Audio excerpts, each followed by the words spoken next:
솔직히 말씀드리면 큰 흐름들이 바뀐 건 없어요. 좋게 말씀드려서 선순환 고리로 말씀드렸는데 편한 말로 말씀드리면 행복 회로가 지금은 돌아가고 있다. 제가 제시드린 락바텀 2050인데요. 2100이 깨질 수 있다 정도 말씀드릴 수 있을 것 같아요. 뭐 30% 정도는 현금을 확보한다거나 아니면 오히려 채권이나 달러로 투자를 해서 안전자산 투자를 해서 언제 다시 주식을 사야 될지 고민을 하면 좋을 것 같다는 생각을 합니다.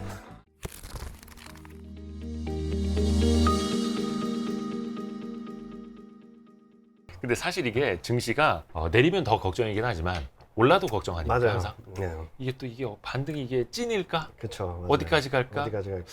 이게 내릴 때는 계속 뭐 사모은 것들 이제는 어떻게 해야 될까? 네. 그것도 2,500에서 2,400 가고 2,300 가고 이럴 때 막 세상 끝나는 줄 알았는데 그렇죠.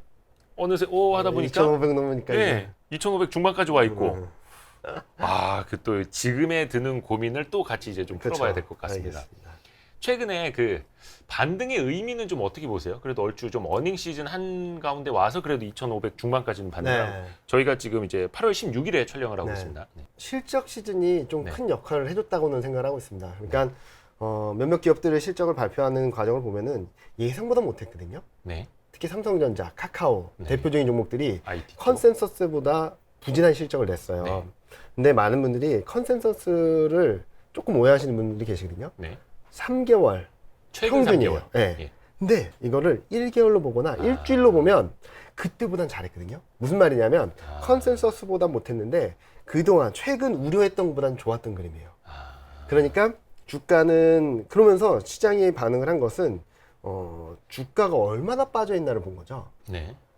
그래서 여러 기업들을 보니까 실적이 떨어진 건 맞아요. 근데 주가는 여기 있었던 거죠. 이미 다 반영하고 네, 네. 걱정했던 건 다행이다라고 했는데 주가랑 실적 보니까 뭐야 이렇게 많이 빠졌어 이러면서 반등을 시작했던 거라고 생각을 하거든요. 네, 네. 그래서 2분기 실적 시즌이 많은 분들이 걱정했던 것보다는 굉장히 양호했고 네. 실적이 예상보다 좋았던 비율이 한 50% 정도 되고요. 절반 정도. 네. 서프라이즈 비율도 한 30% 됩니다. 그리고 전체 합산을 해서 본다 하더라도 이익이 컨센서스보다 높았고요. 합산된 네, 네. 데이터를 보면. 그런 것들이 나오면서 2분기 실적 시즌이 굉장히 중요한 역할을 해줬다라고 생각을 하고 있고 두 번째로는 그동안의 시장을 괴롭혀왔던 악순환의 고리. 요 그림을 잠깐 보여드리면 조금 이해가 더 쉬우실 것 같은데요. 여기 보시면은 요 왼쪽이 요게 물가, 통화정책, 아하. 경기간의 이런 순환고리가 형성돼 있었어요. 예.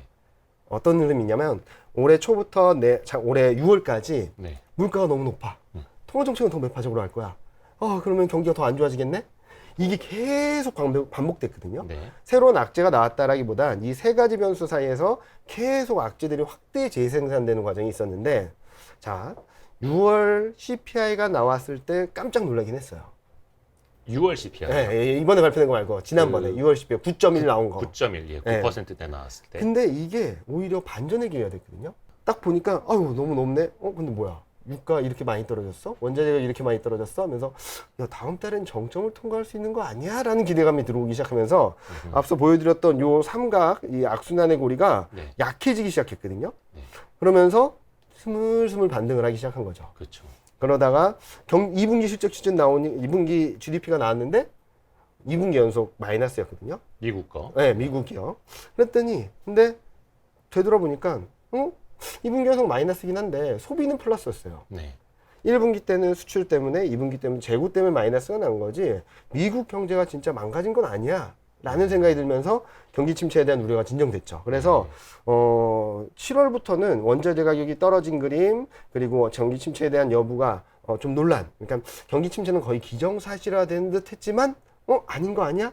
라는 생각만으로 이 악순환의 고리가 약해지기 시작했다는 거죠. 네, 네, 네. 그러다가 오늘도 코스피가 좀 반등을 이어가고 있잖아요. 네. 그 결정적인 역할을 한 것은 또 7월 CPI 지난주 8월 10일 날 발표된 7월 CPI가 예상보다 낮게 나오면서 저는 당분간은 요 선순환 고리가 형성될 것 같아요. 선순환. 네, 물가는 정점을 통과했다. 통화정책은 더 매파적으로 하지 않을 거야. 예. 경기는 더 나빠지지 않겠지. 그러면서 요 순환고리가 형성이 되면서 저는 증시 반등이 한 8월 말 9월 초, 뭐 길게 본다면 9월 중순 정도까지 좀 이어지면서 코스피 기준으로는 한 2650선 전후 좀 워시티 나온다고 한다면 2700 근처까지도 한번 반등이 나오지 않을까라는 예상을 하고 있습니다. 연초부터 6월 달까지 보면은 호재가 나오면 이렇게 묻히고 네네, 악재만 맞아요. 이렇게 부각되는 아, 현상이 발생이 있잖아요. 지겨웠죠. 예. 그런 현상들을 좀 악순환의 고리라고 말하거든요. 뭘 보더라도 나쁘게 해석하는 거죠. 그렇죠. 다 안 좋게. 네, 다 안 좋게. 그러다가 물가가 원자재 가격이 떨어지고 유가도 $100 밑으로 가고 네. 알게 모르게 곡물 가격들도 많이 폭락을 하고 고점 대비 40%막 폭락하고 그랬거든요. 그렇죠. 원자재가 많이 네. 떨어졌죠. 그러면서 이 물가가 이제 정점을 통과하는 거 아니야라는 기대감을 7월 달부터 갖기 시작했던 거고요. 그리고 경기 침체에 대해서도 바이든 대통령 나와서 경기 침체 아직 아니라고 하고 옐런 재무장관도 나와서 경기 침체를 확인할 수 있을 만한 증거는 없다고 하고 그러니까 두 분기 연속 역성장이긴 한데 전년 대비로는 플러스 1.6이거든요. 네. 그런 것들을 봤을 때 그동안 시장 막 억눌렀던 게 잠깐만 아닌 거 아니야? 내가 너무 나쁘게 봤나? 라는 생각만으로도 이렇게 눌렸던 게 이렇게 반등을 하고 있는 그림이다 라고 네. 생각을 할 수 있을 것 같아요. 결론적으로는 솔직히 말씀드리면 큰 흐름들이 바뀐 건 없어요. 그러니까 사실 미국의 소비자 물가 지수 CPI 네. 기준으로 전년 동기 대비 8.5%가 네. 지난 3월에도 8.5였고 네. 지난 7월 것도 8.5였어요. 네. 근데 그때 올라가던 8.5에서 사람들이 다 자지러졌는데 네. 지금 내려가는 8.5가 찍히니까 하나는 환호를 하고 있는 거 똑같은 숫자인데 그러니까 이게 지수가 그만큼 내려와 있다라는 거, 맞습니다. 주가가 그만큼 떨어져 있다라는 네. 게 이래서 그게 상대적으로 봐야 되는 건가라는 또 생각도 하게 되는 거죠. 맞아요. 저도 뭐 여러 짤이 돌아다니잖아요. 네. 지난번 8.5 때는 다 쇼크였는데 그쵸. 이번 8.5 때는 다들 환호하고 있다는 똑같은 8.5인데 엄청난 숫자인데요. 사실은 아직도 보면 맞아요. 절대적인 수준은. 그래서 지금은 주가가 많이 떨어져 있다.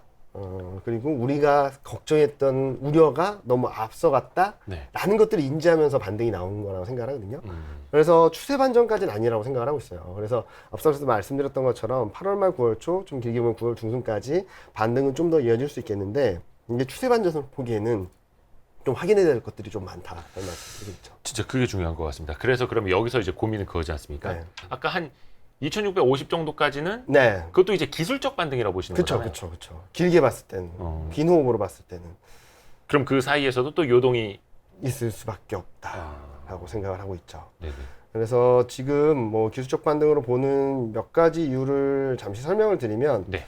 요 그림을 보시면 조금은 이해가 되실 것 같아요. 무슨 말이냐면 이게 우라가미 군요라는 일본의 되게 전설적인 투자자가 쓴 주식시장이 4개, 주식시장을 네. 4개 국면으로 구분을 한 건데 저는 현재 위치가 이 정도까지 와 있다라고 생각을 하거든요. 근데 이 반등이 나온 이유가 역금융장세에서 역실적장세로 전환되는 과정에서 반등이라고 생각을 하고 있어요. 네. 자, 그러면은 역금융장세와 역실적장세의 특징들을 먼저 알아보는 게 좋을 것 같아요. 자, 역금융장세라고 한다면 뭐냐면은 역금융장세는 여기 보여드리는 것처럼 경기 후퇴기입니다. 네. 경기가 굉장히 좋았다가 이렇게 둔화되는 그림인데 이 둔화되는 그림에서 좋았던 흐름들 때문에 통화정책은 정상화되는 그림을 걷겠죠. 그렇죠. 그래서 채권금리는 올라가고 경기는 후퇴기 때문에 여전히 실적 전망은 올라갑니다. 근데 왜 빠지냐? 이 긴축에 대한 부담 때문에 주가가 밸류에이션 조정을 받아요. 밸류에이션 조정. 역금융장세에서는. 네. 실제로 코스피도 14배였던 게 9배 밑으로 갔잖아요. 거의 작년 하반기부터 올해 상반기까지 쭉 쭉 저 흐름이었다는. 내려갔죠. 예. 근데 실적 전망은 그렇게 많이 빠지지 않았어요. 예. 그래서 밸류에이션 조정이 받는 거죠. 네. 자, 그러면 역실적 장세는 뭐냐면 진짜로 경기가 안 좋아지는 그림이에요. 그래서 금리가 떨어집니다. 금리가 하락을 해요. 네. 그리고 실적 전망이 레벨 다운되면서 시장을 막 눌러내요. 네. 밸류에이션은 크게 변하지 않는데 실적이 툭툭 떨어지면서 네. 우리가 봤던 지금의 2,300과 올해 말해 볼 코스피 2,300은 밸류에이션이 다를 수 있어요. 그래서 그런 과정이 나타나기 때문에 저는 올해 뭐 9월, 10월, 내년 1분기까지는 네. 이 역실적 장세가 나올 수 있다고 보고 있거든요. 그러면은 그러니까 실적의 눈높이가 계속해서 낮아질 낮아지면 수밖에 없다. 같은 지수라 하더라도 앉은 자리에서 밸류에이션 좀 비싸질 수 있는 비싸질 수 거잖아요. 있고 그리고 우리가 싸다고 생각하는 레벨이 지수 자체의 레벨이 떨어질 수밖에 없다는 거죠. 그래서 근데 그러면 왜 지금 반등이 나오냐? 네. 아까 말씀드렸던 데 힌트가 몇 가지 있는데 네. 역금융장세는 밸류에이션 조정이에요. 네. 역실적 장세는 경기나 실적이 전망 안 좋아지는데 특징적인 게 금리가 떨어져요. 금리가 하락해요. 최근 보면은 채권 금리가 미국도 그렇고 한국도 그렇고 뭐 끝없이 오를 것 같다가 팍 꺾여버렸잖아요. 그러면서 단기적으로는 밸류에이션이 싸네? 라는 생각이 드는 거죠. 금리가 꺾이면서. 네. 네. 근데 이게 진짜로 반등이 되기 위해선 경기가 좋아져야 되는데 그렇죠. 경기가 안 좋아짐으로 인해서 금리가 꺾이는 거거든요. 좋은 게 아니죠. 그래도. 네. 근데 그럼에도 불구하고 단기적으로는 싸다는 논리가 먹힐 수 있어서 반등이 나오는 거다. 그래서 제가 보는 큰 그림은 이런 그림인데 기술적 반등이 한 2650 뭐 이 정도까지는 올라갈 수 있다라고 생각을 하고 있어요. 네. 근데 9월 달에는 좀 걱정을 해야 될 것 같아요. 9월이면 대표적으로 미국 FOMC. 네. 그러니까 8월에는 이제 한 달 없죠. 건너뛰고. 네, 건너뛰죠. 9월 20, 21일 네, 이때 열리죠. 네. 그것 때문에 첫 번째가 그거고요. 네. 두 번째는 3분기 실적 시장. 아, 그리고 또 하나가 있는데 9월 달에 9월 13일인가 그때쯤 8월 CPI가 발표돼요. 그거 근데 보고 이제 통화 정책. 통화정책 바로 이어지고. 가잖아요. 근데 문제는 뭐냐면은 통화정책 바로 가는데 연준 위원들의 스탠스가 얼마나 될지를 모르겠다는 거죠. 무슨 말인지 조금 헷갈리실 것 같은데 이 그림 한번 보여드릴게요. 무슨 말이냐면 네. 최근 반등을 하는 데 있어서 시장에서는 다시 금리 인상은 빠르지 않을 거야. 내년에는 금리 인하할 수도 있어. 라는 생각이 들어오고 있는 거예요. 근데 그게 7월에 물가 상승률을 8월에 보고 든 생각이잖아요. 네. 근데 그게 이제 9월까지 이어지느냐 안 아니냐인데 이어지냐. 네. 근데 아까 잠깐 말씀하셨던 예. 것처럼 8.5%가 낮은 건가요? 절대적으로 상당히 높은 거죠. 상당히 사실은. 높은 거죠. 네, 우리가 9%를 보고 와서 그렇지. 그렇죠. 네. 그래서 자 8월 CPI 이 그림을 보시면은 네. 이게 아직까지 8월 CPI 전망치가 나오진 않았는데 클리블랜드 연준에서 발표하는 게 인플레이션 나우라고 해서 매일매일 업데이트 되는 게 있어요. 네. 그걸 보면은 8월 예상치가 8.4예요. 그리고 코어 CPI는 6.25로 올라간대요. 근원 소비자 물가 지수 상승률은 더 높아질 높아지고. 걸로 보이고 네. 하지만 이제 전체 일반적인 CPI는 낮아질 걸로 보이고. 낮아지는데 네. 그 폭이 되게 작아요. 아, 그러니까 이번에도 9.1에서 8.5로 떨어졌으니까 시장이 아 다행이다 한 거지. 8.5에서 8.4 하면은 무슨 생각이 들까요? 거의 그냥 네, 플랫이고 예, 유지가 잠깐만 8이야. 아직도 8. 아직도 8이야. 어떻게 가야지 통화 정책이 완화적으로 갈까? 라는 생각을 할 수 있을 것 같아요. 그리고 최근 연준 위원들을 보면 얘기를 들어보면은 올해 연말까지 물가를 잡기 위해서 금리 인상을 3.4로 가두지 말고 그보다 더 올려야 된다는 얘기를 하고 있어요. 그러면은 여기 그림에서 보여드린 것처럼 이 빨간색이 점도표거든요. 이 빨간색이 점도표고 네. 이 왼쪽은 22년이고 오른쪽은 23년입니다. 예. 보시면은 23년에는 연준이 제시한 점도표보다 낮은 수준으로 컨센서스가 형성이 되고 있어요. 지금 아까 잠깐 말씀드렸던 선순환의 고리가 예. 다시 악순환의 고리로 전환될 수 있겠죠. 또 그 사이에 또 주가라는 녀석이 올라 올라 있으면 있으면 또 가격적인 메리트는 또 없어진 약해지고. 상태가 되고. 그러면서 밸류에이션 매력에 따라서 네. 그러니까 단기적으로 밸류에이션 매력이 높아지면서 반등이 나왔다라고 하는데 금리 인상이 더 빨라진다, 좀 더 레벨이 올라갈 수 있다라는 생각이 들면 채권금리는 또 반등을 할 수 있겠죠. 그래서 저는 9월쯤에 채권을 살 수 있는 기회라고는 생각을 하는데 네. 그때쯤 한 3% 근처까지 다시 한번 반등을 할 수도 있겠다라는 생각을 하고 있어요. 미국제 10년물이요. 네. 그러면은 밸류에이션에 대한 매력은 약해지죠. 지수는 이만큼 올라와서 일정 부분 정상화 됐는데 네. 금리가 다시 올라가? 아, 비싸는 거 아니야? 라는 논란이 커지겠죠. 그때 되면 또 싸지 않다, 비싸다. 비싸다. 그런 상황에서 이제 딱 맞닥뜨리는 게 3분기 프리어닝 시즌. 근데 또 이미 실적에 대한 눈높이는 낮아졌을 수도 있고. 높아졌을 수도 있고 한데 네. 저는 낮진 않은 것 같아요. 요 그림을 한번 보여주시면 이게 네. 뭐냐면은 영업이익률이거든요. 영업이익률 분기별. 네. 이게 3분기 영업이익률이 9.6이고요. 4분기 영업이익률이 8.2예요. 저기 이제 코스피 기준으로. 기업들 대상으로. 네, 9.6의 수준이 어느 정도냐면 코로나19로 인한 기저효과가 들어왔을 때 그리고 경기가 가장 좋다라고 했을 땐 2017년, 18년 수준이에요. 경기가 엄청나게 좋았을 때 영업이익률이 저 정도였거든요. 그러니까 지금 되게 낙관적으로 보고 있다는 뜻인가요? 그런 것 같아요. 아직도? 그리고 또 하나는 4분기 8.2거든요. 네. 8.2를 넘어섰을 때가 코로나19 직후. 그 다음에는 거의 없어요. 과거 4분기랑 비교했을 때. 과거 4분기랑 비교했을 때. 네네네. 그렇게 본다면 아직까지 실적에 대한 눈높이가 높지 않나. 그러니까 저게 하향 조정된다. 네. 예, 그럴 가능성이 높다. 높아졌다. 그리고 또 하나가 2분기 때까지 실적이 그래도 괜찮다라고 했던 건 두 가지였거든요. 네. 환율 효과 그리고 인플레이션. 네네네. 근데 여기 오른쪽 보시는 것처럼 원자재 가격들이 2분기를 정점으로 다 이렇게 레벨이 떨어져 있어요. 그러면은 인플레이션으로 인한 원자재 가격 상승으로 인한 이익을 더 높이기는 좀 어렵겠죠. 근데 또 같은 걸 보고도 이제 달리 해석하시는 분들이 있잖아요. 이미 이제 가격 정가를 좀 해놨기 때문에 원자재 가격이 떨어지면 기업들의 이익률이 좋아지는 거 아니냐. 그거는 시차를 두고 이익률을 반영을 하는, 이렇게 가격을 네, 올리는 네, 네. 음식료 쪽일 것 같아요.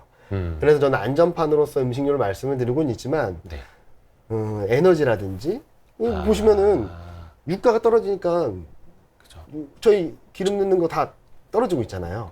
또 정제 마진도 또 피크치고 내려오고 있고. 그런 것들이 좀 약해지는 그림이고, 또 하나는 환율 모멘텀이거든요. 환율 모멘텀을 보시면 엄청나게 1분기, 2분기까지 엄청나게 올랐어요. 그렇죠. 전년 대비 변화율로. 네. 근데 지금 1,300원을 계속 유지한다고 해도 2분기보다 더 높아지진 않아요. 네. 거꾸로 말씀드리면 1,300원 밑으로 내려가게 된다면 효과는 약해지겠죠. 환율 효과로 봤던 수출 기업들도 네. 그것이 좀 약해진다는 거죠. 네. 효과가. 근데 이걸 보면은 지금 거의 환율 효과가 10% 이상 들어갔거든요. 2분기까지. 예. 근데 지금 보면은 수출 모멘텀은 둔화되고 있는데 환율 효과로 인해서 굉장히 배가 되는 효과들을 보여줬는데 이것마저 정체되거나 꺾였다라고 한다면 수출 모멘텀은 좀 더 약화되고 환율 효과는 약해지면서 실적이 더 좋아지기보다는 조금 낮아지지 않을까라는 예상을 하고 있죠. 그때 가서 또 시장에 악재를 많이 반영하게 될지 어떻게 될지는 모르겠지만 그래서 좀 부담이 있는 건 사실이고. 많은 분들이 그래도 더 좋아지는 거 아니냐라고 말씀을 하시는 분들한테도 저는 그럴 가능성 충분히 있죠. 제가 예상하는 게 틀릴 수 있어요. 그렇지만 9월 한 달 동안 정도는 너무 더 적극적으로 투자를 하시기보다는 앞서 말씀드렸던 CPI, FMC, 실적 시즌 요 세 가지를 확인하고 그쵸. 대응을 하셔도 좋겠다. 그렇죠. 요 세 가지 변수를 잘 넘어간다면 무난하게 더 올라갈 수는 있겠지만 그러면은 그때부터는 좀 추세 반전일 수도 있겠죠. 그런데 만약에 여기서 삐끗하게 된다면 진짜로 아까 보여드렸던 역실적 장세로 들어가거든요. 그러면 실적 레벨이 떨어지는 것만큼 주가가 밀려나 버릴 수도 있습니다. 요거를 이제 9월까지 단기적인 이슈로 이렇게 보시는 네. 거죠. 그래서 9월 달까지는 그래도 좋게 말씀드려서 선순환 고려로 말씀드렸는데 좀 그냥 편한 말로 말씀드리면 행복 회로가 지금은 돌아가고 있다. 아, 이게 참 시장이 빠릅니다. 근데 사실 한 달 전만 하더라도 다 죽을 것 같았거든요. 네. 그래서 한 달 전만 하더라도 그러니까 6월 말 7월 초만 해도 제가 반등 나온다라고 말씀을 드리면 네. 되게 부정적이셨어요. 그땐 최악이었죠. 네. 6월 말이 거의 2,300 갔다 오고. 네, 2100 간다 막 그런 얘기가 있으셨는데 근데 또 최근 들어서 코스피가 2500 넘어서고 하니까 그러면은 저는 2600, 2700, 뭐 2600 중후반대까지 갈 수는 있다 치더라도 네. 생각한다 하더라도 그때부터는 좀 조심해야 된다는 말씀을 드리고 있는데 아마 2600 넘어서면은 그때는 에이 아니야 더 그쵸. 올라갈 수 있어 라고 생각하실 것 같아요. 그래서 2,700 보이고 2,800 기대되고 하죠. 근데 지금은 대중의 심리와 좀 반대로 생각을 하고 그걸 매매 전략에 좀 녹아내야 되는 그런 시점이 아닌가라는 생각을 하거든요. 왜냐면은 서두에도 말씀드렸지만 지금 펀더멘탈적으로 좋아지고 있다라는 그림을 보여주는 건 별로 없어요. 아직은. 네, 그리고 미국 GDP 성장률 전망을 본다 하더라도 지금 보면은 올해 4분기 요 그림을 잠깐 보여드리면 네. 아직 이 글로벌 GDP 성장률에는 최근 게 반영이 되지 않았는데 미국 걸 한번 볼게요. 네. 7월 말에 미국 GDP 성장률 전망만 하더라도 그래도 4분기는 0.7이야. 그 다음에 1% 중초반대는 유지할 거야 라고 했는데 지금 전망치 지난 주말 기준으로 보면 네. 4분기 GDP 성장률이 0.2예요. 삐끗하면 마이너스. 전년 대비로도. 그리고 그 다음에 0.8, 1.2, 1.2, 1.3. 어쩌면 내년에 1% 초반 성장도 불가하지 않을까라는 전망이 들어오고 있거든요. 미국. 네, 미국이요. 그렇게 본다면 거기다가 글로벌 선진국 전체적으로 1%대 초반 신흥국을 본다 하더라도 올해 말까지는 3%대. 네. 이러면은 금리 인상을 견딜 수 있을까요? 그러니까 저성장이 고착화되어 있고 그것이 이제 금리 인상도 그 영향을 미친 것이고. 네. 근데 그렇게 주가를 올릴 만한 요인은 동력은 그럼 약해질 수밖에 없는 상황이고. 그러니까 동력이 약해지는데 지금은 앞서 말씀드렸던 금리가 좀 꺾이면서 네. 밸류에이션이 싸다. 네. 저평가돼 있다. 거기다가 실적 시즌이 예상보다는 좀 양호하면서 거봐 싸잖아. 네. 라는 걸로 인해서 반등이 나오고 있다라고 네네. 보는 거죠. 그런데 펀더멘탈은 계속적으로 다운턴이라고 볼 수 있겠고요. 그래서 지금 큰 흐름으로 본다 하더라도 저는 지금 시점에서 뭐 시장이 크게 추세 반전을 하기보다는 저는 요런 그림으로 생각을 하거든요. 네. 여기 그림 보시면은 이게 뭐냐면은 솔직히 제가 지난번에 나왔을 때도 그게 나쁜 얘기는 안 했을 거예요. 네. 왜냐면은 우크라이나 사태랑 중국 제로 코로나 정책이 뭐 4월 뭐 길게 봐도 또 5월이면 끝나겠지라고 했는데 아직까지 되고 있잖아요. 그러게요. 이게 저는 글로벌 매크로 환경들을 계속 억누르고 있다고 생각하고 있어요.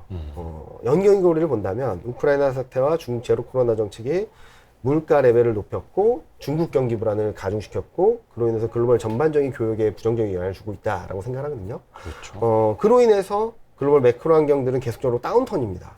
근데 3, 4, 5, 6월 지나면서 글로벌 증시가 이런 걱정들을 굉장히 빠르게 강하게 반영을 하면서 언더슈팅이 나왔다는 거죠. 네. 그래서 매크로 환경들이 다운턴인 거는 변한 게 없는데 워낙 많이 빠졌기 때문에 기술적 반응이 나오는 거다. 그리고 어느 정도 레벨이 올라온 뒤에는 다시금 하락 반전을 하면서 진바닥을 찾아가는 과정이 나올 수 있다라고 생각하고 있어요. 그래서 저는 기본적으로 23년 상반기 좀 짧게 말씀드리면 1, 4분기 중에 바닥을 통과할 수 있다라고 생각을 하고 있고 네. 이게 좀 빨라지게 된다면 올해 말이나 내년 초도 가능하다라고 생각을 하고 있어요. 말씀하신 그 진바닥이 아직은 나오지 않았다. 아직은 나오지 않았다. 라는 거고 한 내년 1분기쯤에 바닥이 될 가능성이 있다. 네. 그거는 이제 말씀하신 매크로 네. 지표부터 이제 턴이 되고 네. 아니요. 주가가 매크로, 먼저 반영을 하겠죠. 주가가 먼저 반영을 예, 하고 예.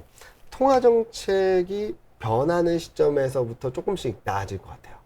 이제 금리 올릴 거 다 올렸다. 네. 이럴 때. 네. 그때 한번 출렁출렁 하겠죠. 네. 왜냐면은 금리 올릴 거 다 올렸다라는 생각과 얼마나 경기가 안 좋길래 금리를 더 이상 못 올리나? 라는 생각이 충돌하는 구간이 전 저점일 수 있다고 생각을 하거든요. 그때가 가장 불안하면서도 진바닥을 통과하는 시점이 될 수 있다. 그러다가 금리 인하를 뭐 어느 정도 가시화하는 시점부터 반등을 이어갈 수 있겠죠. 근데 여기에 선행돼야 될 것은 경기가 그만큼 안 좋아져야 되겠죠. 그래야지 연준도 금리 인하를 고려할 수 있겠고.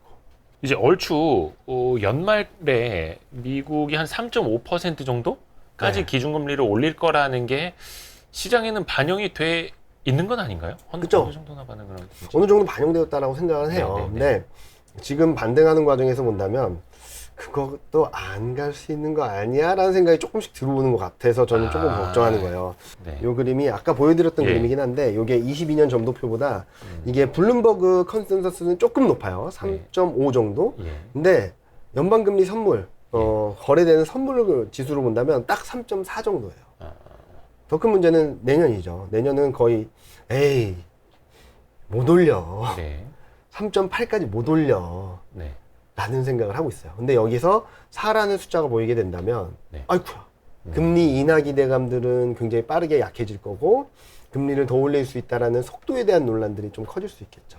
근데 그게 시장의 예상과 달리 갔을 때 조금 이제 시장이 좀 어려워질 수도 있는 어려워질 거고. 수 있고 그렇게 된다면 채권 금리도 반등을 하면서 밸류에이션이 싸다라는 논리가 더 이상 먹히지 않을 수 있겠죠. 그래서 계속 이제 살얼음판 같은 상황은 상당 기간. 네. 그래서 저는 지금은 코스피가 뭐 2,600선을 넘어서는 과정은 좀 더 이어질 수 있다고 보는데 네. 2,600 이상부터는 더 세게 투자를 하기보다는 한 발씩 한 발씩 조금씩 물러나야 된다라는 말씀을 드리고 있고요. 기노브로 봤을 때는 진짜 좋은 기회가 올 수 있기 때문에 저는 말씀을 드리는 거거든요. 네. 만약에 코스피 2,600, 2,700 근처로 갔는데 주식 비중을 풀로 가지고 있다가 레벨이 떨어지게 되면 그 다음부터는 또 복구하는데도 시간이 엄청나게 걸릴 거예요. 그래서 전 일단은 뭐 30% 정도는 현금을 확보한다거나 아니면 오히려 채권이나 달러를 투자를 해서 안전자산 투자를 해서 좀 변동성이 커질 때 수익이 날 수 있는 그런 투자처에 대응을 하고선 앞서 말씀드렸던 CPI, FMC 실적 시즌을 확인하고 더 다시 대응을 하든지 아니면은 그 남은 현금 비중 안전자산에 투자한 것들을 언제 다시 주식을 사야 될지 고민을 하면 좋을 것 같다는 생각을 하는 거죠. 글로벌 금융위기 때나 아니면 코로나 팬데믹 때 외바닥을 그냥 세게 한 번 치고 확 올라갔던 거는 유동성 장세가 만들어졌기 때문이잖아요. 그렇죠. 금리를 막 내리면서. 근데 지금은 또 그렇게 돈의 힘을 전달받을 그럴 추력이 있는 상황은 또 아니니까 계속해서 조심히 좀 보셔야 된다라는. 그거는 조금 달라요. 그러니까 좀 더 길게 봤을 때, 그러니까 네. 지금 제가 말씀드린 건 올해 4분기, 내년 1분기 정도까지의 흐름이고, 그 다음의 흐름은 전 되게 좋을 것 같아요. 그 다음의 흐름이요? 네, 2022년 하반기부터 2023년 하반기부터 24년까지는 23년 말부터 그러니까 하반기부터. 지금부터 한 1년 이후. 네, 1년 이후 1년 반, 길게 보면 2년 정도 사이클로 놓고 본다면 네. 지금보다 훨씬 더 높은 수준에 있을 것 같아요, 지수가. 그 어떤 가정으로 말씀하시는 건지 좀 첫 번째로는 들어보고 싶어요. 예. 말씀하셨던 대로 돈이 더 이상 풀리진 않을 것 같다라는 생각을 하시잖아요. 대부분 그렇게 생각을 하고 있죠. 지금 풀린 돈은? 이미 풀려 있는 돈. 지금 연준이 QT를 세게 한다고 하더라도 내년 초, 내년 1, 4분기 중에 무조건 8조 왔다 갔다 할 거예요. 8조 달러. 8조 달러. 네. 9조 달러 근처 갔다가 네. 아무리 많이 줄여도 1조 달러밖에 못 줄이거든요. 8조 달러라고 하면은 얼마나 될까라고 뭐 애매모호하실 텐데 코로나19 이전이 4조 5천억이었어요. 그거보다 2배는 많아요. 이미 풀린 돈이. 그 전에 한 10년 동안 풀었던 돈만큼을 코로나 팬데믹 때 풀었으니까. 근데 그럼 왜 지금 돈이 안 도냐? 지금은 금리 인상이다, QT다 해서 이렇게 어마어마하게 큰 유동성 호수가 있다라고 가정을 한다면 네. 여기 물꼬를 다 막은 거죠. 지금은 긴축 사이클로 인해서. 더 이상은 못 넣어줘. 네, 못 있는 거 넣어줘. 조금씩 퍼낼 거야. 항상 있고 하는데 통화 정책이 완화적으로 가고 QT가 멈춘다거나 금리 인하 가능성이 높아지게 되거나 금리 인하가 진짜로 단행이 되게 된다면 그 선행되는 것은 경기가 안 좋아짐으로 인해서 지수가 레벨이 떨어져야겠죠. 네. 경기가 진짜로 안 좋아졌다라고 해서 금리 인하 시그널들이 나오고 현실화된다면 물꼬를 열어주겠죠, 다시. 그럼 아직까지 어마어마하게 많은 유동성들이 다시금 자산시장으로 이동을 할 수 있는 계기가 될 수 있다. 그때 되면은 다시 이제 금리 인하 사이클로 갈 수도 있다라고 혹시 보시는. 과거 사이클을 보면은 네. 금리 인하를 많이 하지 않아도 시장 확 좋아져요. 이미 풀린 유동성이 많기 때문에. 더 이상 금리를 더 올리지 않을 거다. 아니요. 금리를 오를 거다, 않을 거다라고 한다면 경기에 대한 불안감들과 충돌을 할 수밖에 없고, 네. 그러면은 경기가 진짜 안 좋아질 수 있겠죠. 네. 그런 다음에 금리 인하를 하면서부터 증시가 올라갈 수 있는 그림으로 생각을 하고 있죠. 그리고 또 하나는 경기 턴어라운드. 경기가 더 나빠지지 않는 환경. 네. 경기나 뭐 물가나 다 사이클이 있잖아요. 그렇죠. 자, 그러면은 올해 작년 보면은 2021년 7월 정점으로 예. OECD 경기 선행지수가 쫙 떨어지고 있거든요. 그렇죠. 지금. 그렇죠. 근데 과거 사이클을 보면은 평균 2년이었어요. 네. 23년 7월. 근데 이게 최근 보면 사이클이 조금씩 짧아지고 있거든요. 네. 2023년 7월보다 빠른 시점에 먼저 올 수도 있고. 바닥을 통과할 수 있는 사이클상, 경기 사이클상 네. 턴어라운드 할 수 있고, 그냥 심플하게 올해 하반기 경기가 굉장히 안 좋잖아요. 네. 내년 상반기도 경기가 별로 안 좋을 거잖아요. 그러면 내년 상반기 굉장히 안 좋아진 그림에서 2022년 하반기 때 기저효과가 2023년 하반기 때 들어오겠죠. 그렇죠.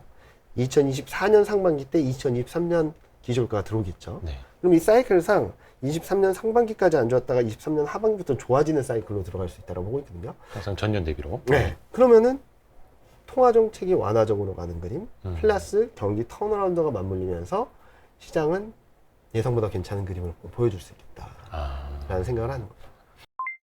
최근에 들어서, 최근이라고 하면은 뭐 한 7월 말, 네. 또 8월 이렇게 되면서 시장이 반등을 할 때, 굉장히 뭐라나 빠르고 네. 어지러운 순환매. 맞아요. 거의 이제 IT 반도체만 빼놓고 순환매. 네. IT 반도체는 네. 초반에 2,400 회복할 때 쫙 한번 그때 뽑아줬죠. 한번, 네. 그리고선 거의 쉬는데 7월 말부터 8월 중순까지, 지난주까지 실적 호전주들이 또 한 번 움직였어요. 네. 그러니까 코스피가 2,300에서 2,400을 회복하는 과정에서 그냥 낙폭과대주. 네. 반도체, 인터넷, 뭐 2차 전지 이런 업종들. 네. 그러다가 얘네들이 좀 반등했다가 쉬어가는 과정에서 2분기 실적 시즌이 들어오면서 실적이 진짜 좋은 애들. 네. 쫙 땡기면서 2,500을 왔죠. 그래서 굉장히 어지러운 게 맞아요. 근데 기준은 하나 있는 것 같아요. 네, 외국인이 이 순환매를 계속 주도하고 있거든요. 샀다 팔았다 샀다 네. 팔았다.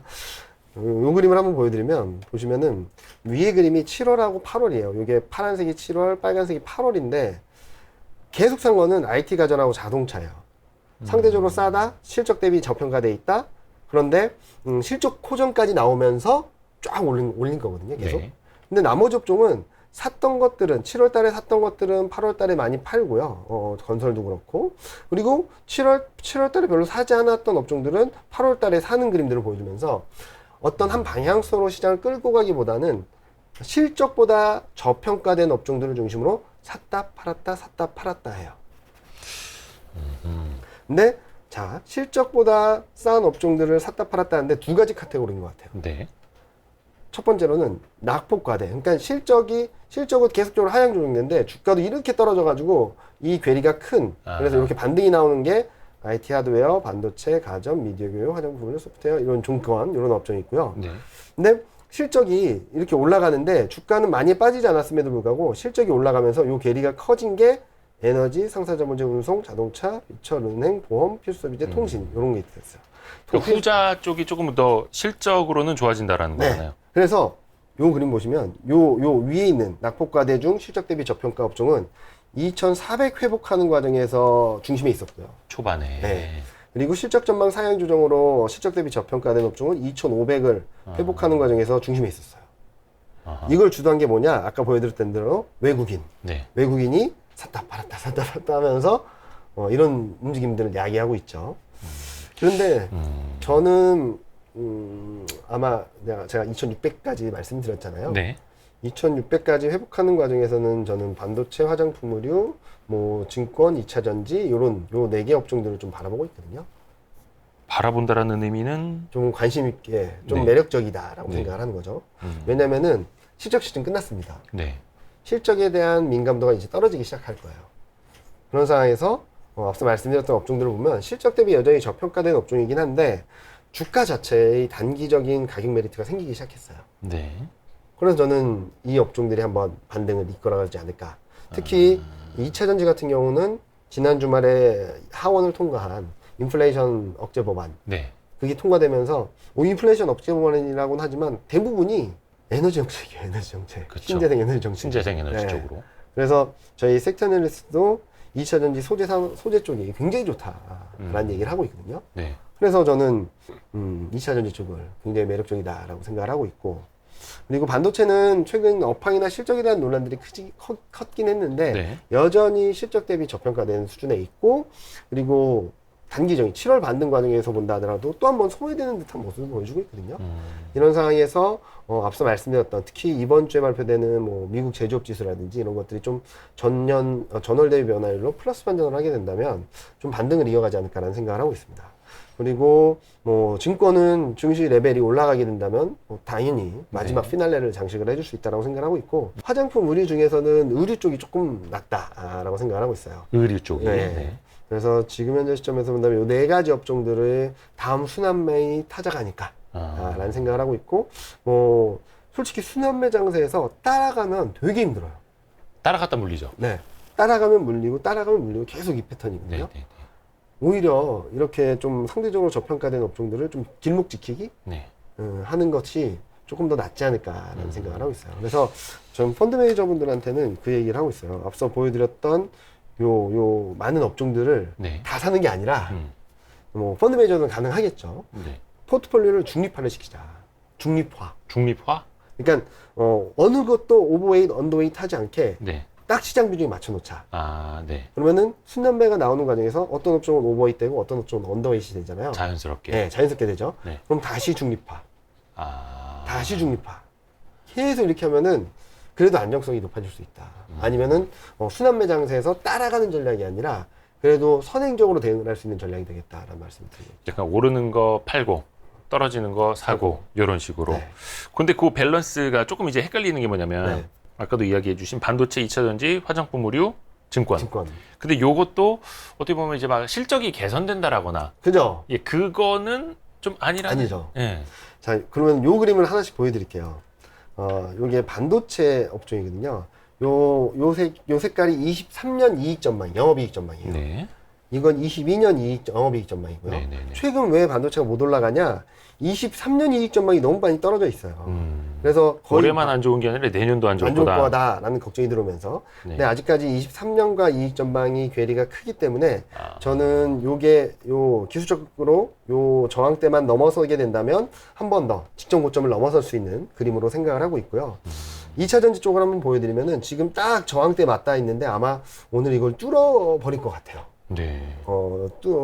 돌파하게 된다면 등락은 있겠지만 한 단계 레벨업 될 수 있는 그림이다 라고 생각을 하고 있고, 그리고 IT 가전 뭐 하드웨어 보면 여전히 실적 대비 주가는 많이 낮아져 있는 상황이고요. 그리고 IT 하드웨어는 되게 좀 많잖아요. 많죠. 근데 여기에는 뭐 대표적인 게 삼성 SDI 뭐 이런 네네네. 종목들이 있겠죠. 네. 그래서 저는 뭉뚱그려서 뭐 2차 전지 쪽이 아닐까라는 생각을 해요. 그러니까 2차 전지가 좀 많이 오르긴 했어요. 솔직히 여기까지 네네네. 왔는데 네. 다행히 인플레이션 억제 법안 덕분에 네. 이 저항대를 넘어서고 있어서 지금 2차 전지는 당분간 좀 더 올라갈 수 있는 여력이 있다라는 말씀을 드리고 있고요. 여기 보시면 화장품 의류는 화장품 의류로 구분된 뭐 차트가 없다 보니까 뭐 중국 소비 테마로 했는데 네. 여전히 반등할 수 있는 여지는 남아있다. 실적 대비 저평가돼 있다. 문제는 소프트웨어, 인터넷 쪽인데요. 네. 실적 전망이 너무 떨어져 있어서 그쵸. 거의 붙어버렸어요. 예. 그래서 이 업종은 좀 반등 여력은 좀 제한적이고 증권도 지금은 거의 붙어 있어서 지수가 제가 아까 말씀드렸던 게 증권 업종이 피날레를 장식할 수 있다라는 생각을 말씀을 드렸는데 네. 이게 코스피가 2,600을 넘어서는 과정에서 지수 레벨업에 따른 마지막 상승을 증권 업종을 통해서 알 수 있지 않을까라는 예상을 하고 있습니다. 아, 그게 이제 기술적 반등의 끝. 끝. 네. 아, 뭐 분명히 제가 틀릴 수도 있어요. 네네네. 저도 틀릴 가능성을 열어놓고 여러 가지를 생각을 하고 있는데 그럼에도 불구하고 지금은 여기서 추세 반전이야. 2,800, 2,900, 3,000가 라고 생각하기에는 힘들죠. 너무나도 위험한 요인들이 많다는 거예요. 그리고 전반적으로 보시면은 이익 전망도 전반적인 흐름이 다 이렇게 다운턴이잖아요. 네. GDP 성장 전망도 올해 말까지 전부 다 더 레벨이 떨어지는 그림이고, 이런 상황에서 이걸 뚫고 올라간다? 그럴 만한 동력이 약하다는 거죠. 이걸 뚫고 올라가려면은 뭔가의 모멘텀이 있어야 되는데, 경기 모멘텀, 이익 모멘텀, 실적 전망 하나 오르는 거 있죠. 금리. 기준금리. 네. 그것만 오르고 있어서 지금은 아직까지는 조심해야 된다. 기술적 반등에 안도하고 좋아하기보다는 올라가면 올라갈수록 더 올라갈 수 있을까? 뭘 정리해야 될까? 어떻게 정리해야 될까? 손절을 해야 될까? 이런 고민들을 계속적으로 하셔야 되는 구간이다라고 말씀드리고 싶습니다. 아, 지금 현재 시점에서는 뭐 좀 헷갈리실 수 있을 것 같아요. 제가 생각하기에도. 네. 반등은 나온다는데 왜 팔라 그러지? 제가 생각하는 그림은 큰 펀더멘탈 안에서 시장이 아직까지 큰 하락 추세가 네. 끝난 건 아니다. 그런데 싸다라는 논리로 반등을 할 수는 있겠지만 그렇다 하더라도 추세 반전은 쉽지 않다. 네. 그래서 이 그림에서 보여드리는 것처럼 몇 가지 시그널만 뭐 기술적 분석을 아시는 분들이라면 더 쉽게 아실 수 있을 텐데, 자, 지수는 계속 올랐죠. 네. 얘는 이렇게 낮아지고 있어요. 이걸 보통 하락 다이버전스라 그러거든요. 네. 그리고 지수는 올랐는데 스토캐스틱도 이렇게 좀 플랫한 상황이에요. 더 치고 가기는 좀 어려울 것 같아요. 네. 그래서 뭐 단기적으로 등락이 있다가 2,600선까지는 올라가겠는데, 그러면은 요게 이렇게 내려왔다가 다시 반등했다 또 하락 다이버전스를 크게 만들면서 시장은 빠질 거라고 생각을 하거든요. 네. 그래서 뭐 단기적으로는 트레이딩 기회는 있다. 근데 투자자들한테는 저는 이렇게 말씀을 드려요. 물컵에 네. 물컵에 반이 물이 있다라고 보면 어떤 분은 물이 반이나 차 있네? 이게 어떤 사람은 물이 반밖에 안 차 있어? 네. 라고 생각할 수 있잖아요. 그렇죠. 그래서 저는 제가 이렇게 좀 흐름들을 말씀을 드린 다음에 선택의 문제라는 거죠. 단기 트레이딩에 좀 자신이 있으신 분들, 네. 그리고 앞서 말씀드렸던 업종들을 대상으로 치고 빠지기를 잘 하실 수 있는 분들은 2,600선대까지는 치고 빠지기만 잘해도 수익을 좀 많이 낼 수 있는 구간이다. 순환매만 잘 대응을 해도. 네. 근데 이게 자신이 없다 라고 하시는 분들 중에 주식 비중이 많으신 분들은 저는 가만히 계시다가 네. 2,600선을 넘어서는 시점부터는 정리하자. 그냥 심플하게. 네네네. 그리고 코스피가 꺾여서 진바닥을 찾는 과정, 또는 제 전망이 틀려서 반등을 더 세게 하는 과정, 이 둘 간의 방향성이 결정된 다음에 그때 2,600선대에서 마련했던 현금 비중을 밑에서 더 살지, 추세 반전을 보고 확인하고 더 살지 결정을 하면 될 것 같다. 그리고 또 한 가지 분이 계세요. 네. 세미나 다니다 보면 나는 지금 현금 비중이 90%고 70%고 네. 주식이 15에서 30%밖에 안 돼. 이제 막 투자를 하시는 분들. 네네네. 그런 분들은 여기서 샀다 팔았다 하기도 어려우실 거예요. 예. 그런 분들은 그냥 심플하게 기다리셨다가 네. 추세 반전이 확인되면 등락을 보일 때마다 사시든지 네. 아니면은 코스피 2300에서 20%, 2200에서 30%, 2100에서 50% 네. 이런 식으로 분할 매수 하시든지 그렇게 하면 될 것 같다라는 말씀을 드리죠. 성향에 따라서. 그 전제는 기술적 반등은 뭐 2600선 선, 뭐 많이 올라가 봐야 2700선 돌파 네. 시도하는 정도? 그 정도로 보시는 거고 아직 진바닥은 나오지 않았다라는 네. 가정하에 가정하에. 그 자료 뒤쪽에 보니까 네. 그 락바텀이라고 쓰신 부분 아, 이거 말씀드리면 되게 그래요? 놀라실 것 같아서. 아니 근데 제 생각보다 락바텀이 저 너무 밑에 있다고 보고 계셔가지고 네. 아니, 뭐 자료에 다 나왔고, 뭐 유튜브 네, 오신 네. 분들은 다 아실 거예요. 네. 저희가 제시드린 락바텀이 2050인데요. 2050, 네. 2500 아니고 2050. 네. 2100이 깨질 수 있다 정도로 말씀을 드릴 수 있을 것 같아요. 음, 그렇게 본 이유는 첫 번째 요 그림을 통해서는 밸류에이션은 더 낮아지지 않는다고 생각을 하고 있어요. 3년 평균의 마이너스 이 표준 편차는 밸류에이션적인 측면에서 락바텀이라고 보고 있어요. 여기를 보면은 제가 왜 언더슈팅이니까 기술적 반등 나올 겁니다라고 말씀드렸던 이유도 아실 것 같은데 네. 요 밑에 있는 요 짙은 선이 3년 평균의 마이너스 이 표준 편차거든요. 네. 12개월 선행 PER 기준으로. 근데 이때 마이너스 2라고 하는 거는 발생률이 2.5%.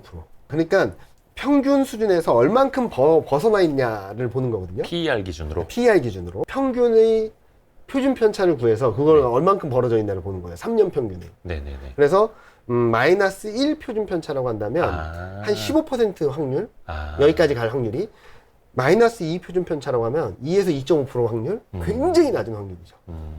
3년 동안에 2%라고 한다면 며칠이나 되겠어요.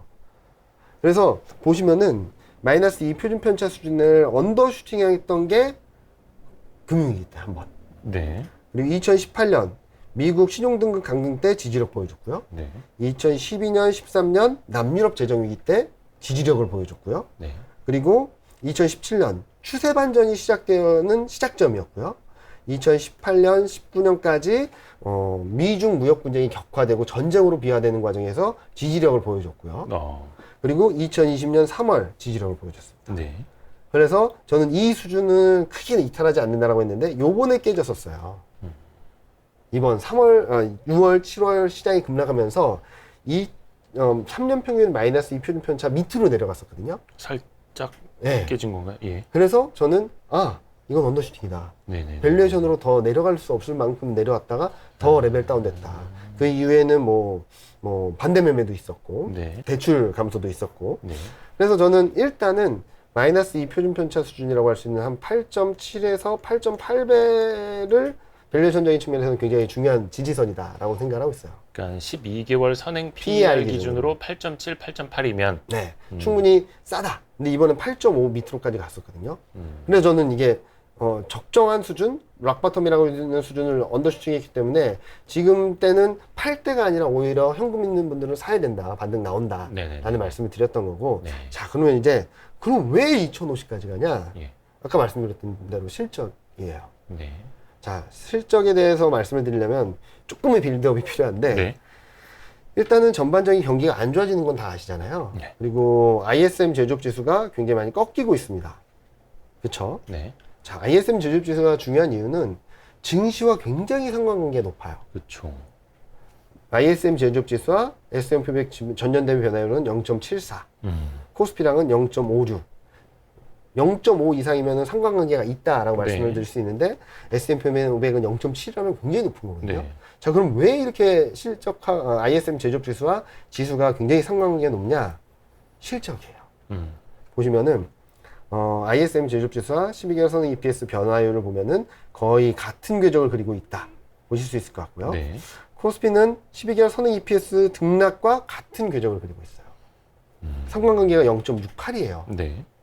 그러니까 제조업 경기랑 한국 이익 전망이랑 거의 같이 움직인다라는 거죠. 네. 자, 그러면은 ISM 제조업 지수가 어디쯤 바닥을 잡을까라는 생각을 해본다면 저는 약 48 정도가 될 것 같아요. 48. 코로나19 그리고 금융 위기를 제외하고 바닥을 형성해줬던 레벨이거든요. 네. 그래서 저희 퀀트 하는 친구가 이거를 통계 패키지에 돌린 거예요. 네. 돌렸다는 의미는 그 친구가 뭐 통계를 이렇게 프로그램을 잘 돌려서 요 ISM 제조업 지수랑 12개월 선행 EPS 전망치를 넣어놓으면 네. 지가 계산을 하고 추정을 하고 이렇게 자기 스스로 학습을 해서 네. 결과값을 내놓는데요.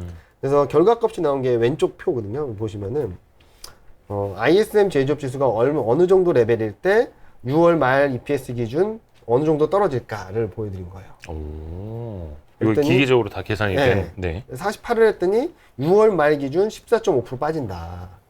이익 전망이 12개월 선행 EPS가. 이익 전망이. 예. 그래서 6월 30일 기준입니다. 6월 30일 기준으로 14.5%, 15% 하향 조정된 것을 8.7, 8.8, 8.9에 적용을 해줬더니 나오는 지수대가 2000에서 2070선 정도.